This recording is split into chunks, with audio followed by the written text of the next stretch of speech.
Hello students, हम लोग आज बर्नौलीज इक्वेशन पढ़ रहे हैं। बर्नौलीज डिफरेंशियल इक्वेशन ये एक डिफरेंशियल इक्वेशन का फॉर्म होता है जिससे हम लोग डिफरेंशियल इक्वेशन को सॉल्व कर सकते हैं। इस फॉर्म में लेके लाके हम उसको सॉल्व कर सकते हैं।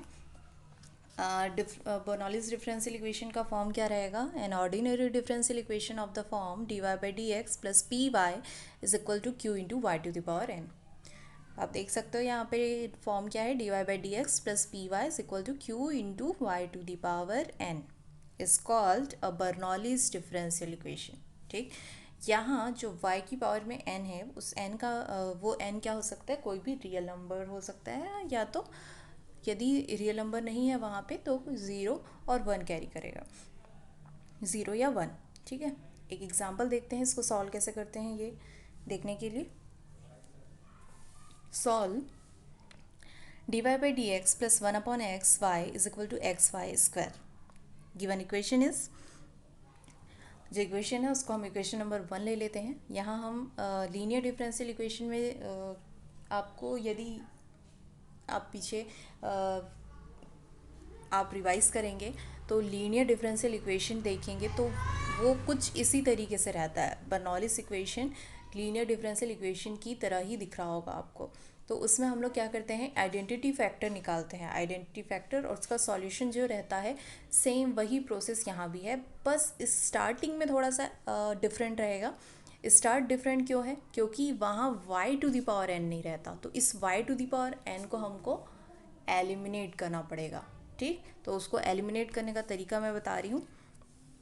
यहाँ y to the power n की जो भी वैल्यू होगी उसको आप क्या करेंगे, पूरे इक्वेशन से, यदि यहाँ y क्यूब है तो y क्यूब से डिवाइड करेंगे, y स्क्वायर है तो y स्क्वायर से डिवाइड करेंगे पूरे इक्वेशन को। ठीक है, तो यहाँ क्या है, आपको क्या दिया हुआ है, वाई स्क्वायर दिया हुआ है, तो हम लोग इस इक्वेशन को वाई स्क्वायर से डिवाइड करेंगे। Dividing the above standard form by y square gives 1 upon y square d y by d x plus x 1 upon x y is equal to x, where we have used dz by dx is equal to 1 minus n y to the power minus n dy by dx।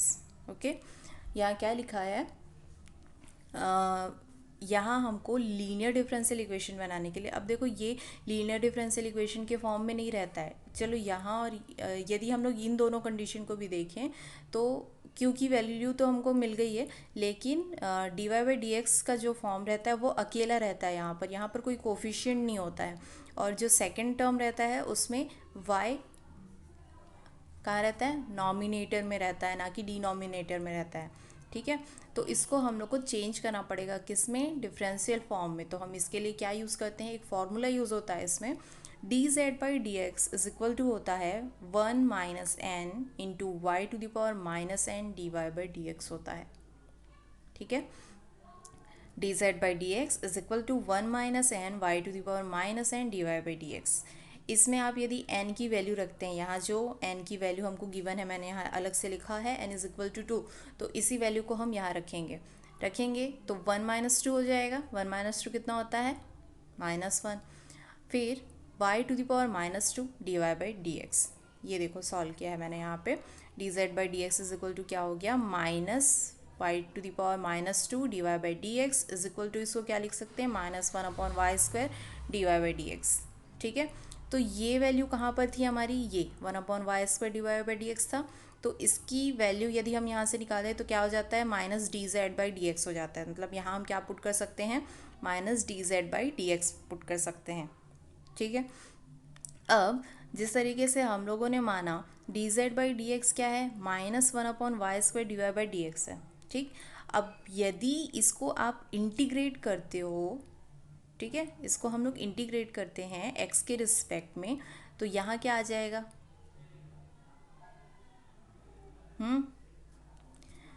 दोनों तरफ dx है, dx को cancel कर दो इस तरीके से। चलो इसको करके बताते हैं। ये दिया है dz, यदि dx को हम लोग कैंसिल कर दें तो आ जाएगा ये -1 upon y square d y आ जाएगा। अब यदि हम इसको इंटीग्रेट कर देते हैं तो इंटीग्रेट करने पे क्या होगा, ये डी जेड हो जाएगा z, z is equal to 1/y² को अपन क्या लिख सकते हैं, y -2 लिख सकते हैं, और इसके फॉर्मूले से ये आ जाएगा -y -2 + 1/-2 + 1। ठीक, तो z इज इक्वल टू आया हमारा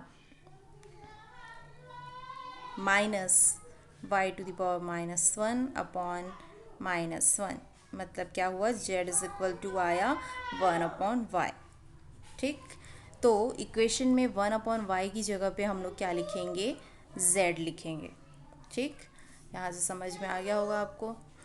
तो 1/y की जगह पे हमको z रखना है, तो हमने ये देखो लिख दिया, z फ्रॉम इक्वेशन 2 का यूज़ किया हमने। डी इतने इसके प्लेस में हमने -dz/dx रखा, प्लस 1/x इंटू 1/y था, तो 1/y को यहाँ से हमने z निकाला है, तो z रख दिया मैंने, फिर इज इक्वल टू x। ठीक है, अब यहाँ से मैंने माइनस कॉमन निकाल लिया, dz/dx -1/xz is equal to -x transfer कर दिया माइनस कॉमन लेके। अब ये आ गया डिफरेंशियल इक्वेशन के फॉर्म में। अब ये जो फॉर्म है वो लीनियर डिफरेंशियल इक्वेशन के फॉर्म में आ गया है। और लीनियर डिफरेंशियल इक्वेशन को कैसे सॉल्व करते हैं, इंटीग्रेटिंग फैक्टर। तो इंटीग्रेटिंग फैक्टर क्या है, e⁻∫p dx। तो यहाँ पर हम लोगों ने p की वैल्यू रखी, p की वैल्यू यहाँ से क्या निकल रही है, -1/x। तो p इज इक्वल टू हो गया -1/x, और 1/x का log x होता है। ये log x है, तो क्या बन जाएगा, log x इन्वर्स बन जाएगा। और फिर e के पावर में log होता है, तो यदि आपको याद होगा log होता है तो क्या आता है, जो फंक्शन होगा वही आंसर होता है, तो x इन्वर्स का क्या हो जाएगा, 1/x। ठीक है, ये हो गया। अब हम लोग क्या करेंगे, उसका सॉल्यूशन, यदि आप रिवाइज करें लीनियर डिफरेंशियल इक्वेशन का सॉल्यूशन, तो वो ये होता है y into identity factor is equal to integration q into identity factor dx plus c। ठीक है, तो आइडेंटिटी फैक्टर क्या निकाला हमने, 1/x निकाला है। ठीक है, और q की वैल्यू क्या थी, -x थी, फिर से आइडेंटिटी फैक्टर क्या था, 1/x था। यहाँ से x और x कैंसिल हो जा रहे हैं, बचा क्या, -1 बच रहा है। फिर यहाँ इधर क्या हो जाता है, 1/x इंटू वाई है, सॉरी ये अपॉन में नहीं है, ये इसके मल्टीप्लिकेशन में है। ठीक है, प्रोडक्ट में है वो। ये क्या हुआ, -1 dx, यदि -1 का इंटीग्रेशन करेंगे तो क्या आएगा, -x आएगा। तो उसी तरीके से 1/x y is equal to क्या हो गया, -x + c आ गया। और y की वैल्यू यदि हम फाइंड करते हैं यहाँ से और x ट्रांसफ़र कर देते हैं, तो वो हो जाएगा -x² + cx। ठीक है, तो इसका सॉल्यूशन ये इसी तरीके से है। अब बाकी आप यदि नहीं समझ आया होगा तो एक और इक्वेशन मैं बता देती हूँ, एक और सॉल्यूशन। यहाँ देखो dy/dx + y/x is equal to y² लिखा है। ठीक, इसको हमने फिर से वही किया, y² से हम पूरे इक्वेशन को डिवाइड कर रहे हैं। डिवाइड करने के बाद यहाँ आता है y⁻² + 1/x y inverse is equal to 1। फिर से हम ये वाला फॉर्मूला यूज़ करेंगे, dz/dx is equal to 1 - n y⁻−n dy/dx। ठीक है, n की वैल्यू रखेंगे 2, n इज इक्वल टू 2 रखने पे क्या आ रहा है, 1 - 2 y⁻−2 dy/dx। ठीक, ये आ रहा है टोटल -y-2 dy/dx, मतलब dz/dx y-2 dy/dx की जगह पे हमको क्या रखना है, -dz/dx। तो इक्वेशन 1 में हमने रखा। अब जिस तरीके से y इन्वर्स हमने वहाँ निकाला था z, वैसे ही यहाँ भी उसकी वैल्यू z होगी। ठीक, मतलब आपको सोचने की ज़रूरत नहीं है, यदि यहाँ पे y² रहेगा तो यहाँ पर वैल्यू क्या लिखाएगी, y की 1/y की जगह पे z रखाएगी। ठीक है, कॉमन सी चीज़ है, वो तो याद रह जाएगी आपको। फिर इज इक्वल टू 1 है, यहाँ से माइनस कॉमन निकाला, ट्रांसफ़र किया, -1 आया। फिर आइडेंटिटी फैक्टर निकाला हमने, तो e⁻−1/x का इंटीग्रेशन -log x, यहाँ भी IF हमारा 1/x ही आ रहा है। हमने उसको सॉल्यूशन में रखा, सॉल्यूशन वाले इक्वेशन में रखने के बाद यहाँ आ रहा है y into 1/x is equal to -1/x। 1/x का इंटीग्रेशन क्या होगा, log x होगा। log x के फिर इसको हम लोग सॉल्व करेंगे, तो ये इक्वेशन आ रहा है हमारा। यहाँ पर बर्नौलीज इक्वेशन ख़त्म होता है। Thank you.